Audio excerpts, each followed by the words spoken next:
ধন্যবাদ। আমাদের চালক ভাইদেরকে নিয়ে অনেক পদে পদের সমস্যা।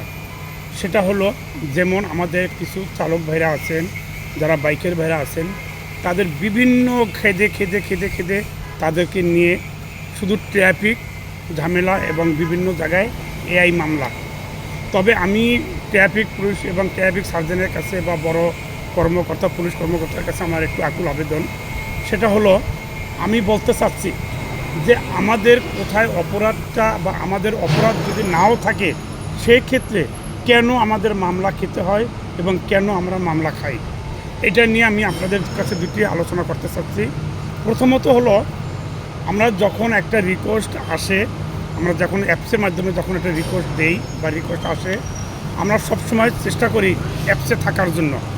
অ্যাপসে যখন আমাদের রিকোয়েস্টটা আসার পরে আমরা যান্ত্রিক গন্তব্য স্থানে যাই, যেখানে যাত্রী আছে, যাত্রী স্থানে যাওয়ার পরে আমরা যাত্রীকে সুন্দরভাবে কথা বলে জিজ্ঞাসা করি, ভাইয়া কোথায় যাবেন, কোথা থেকে কোথায় আসবেন, এভাবে কথা বলে আমরা তার সামনে গিয়ে আমরা যখন দাঁড়াই, সুন্দরভাবে এইভাবে আমরা একটা হেলমেট দিই যাত্রীকে। আমরা এইভাবে একটা হেলমেট দিই। যখন এই হেলমেটটা আমাদের যাত্রীকে দেওয়া হয়, যাত্রী সুন্দরভাবে এভাবে হেলমেট পরে তারপরে সে গাড়িতে ওঠে। যখন সে গাড়িতে ওঠার পরে পিছনে বসে আবার সে কি করে, হঠাৎ করে সে হেলমেটটা এখান থেকে সে খুলে এভাবে হাতে ধরে রাখে।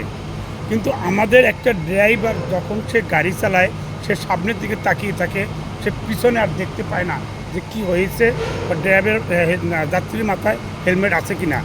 সেই ক্ষেত্রে হেলমেট থাকা অবস্থায় তখন যাত্রীকে হেলমেট খুলে যখন হাতে রাখে, তখন আর কি ট্রাফিক সার্জেন্ট এবং এআইতে তখন আমাদের বিরুদ্ধে মামলা হয়।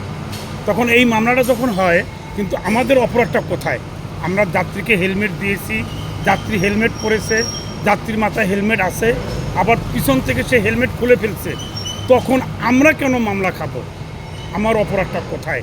এটা হলো আমি সকলের কাছে প্রশ্ন এবং সকল আইনজীবীর কাছে আমার এটা একটা দাবি রইল। যদি কোনো যাত্রী হেলমেট খোলে আর সেখানে যদি কোনো মামলা হয়, সে মামলা হইতে হবে যাত্রীর বিরুদ্ধে, সে মামলা হইতে হবে যাত্রীর কারণে, যাত্রীকে দিতে হবে।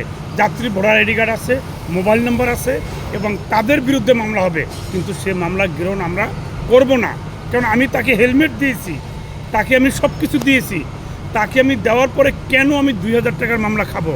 ধন্যবাদ আপনাদের সকলের কাছে। সবাই আমার এই প্রশ্নের উত্তরটা দিবেন, এটা সঠিক নাকি এটা সঠিক, এবং এটা কি আমাদের রাইট কিনা, এই মামলাটা আমাদের রাইট কিনা, সকলে এটা উত্তর দিয়ে যাবেন। ধন্যবাদ।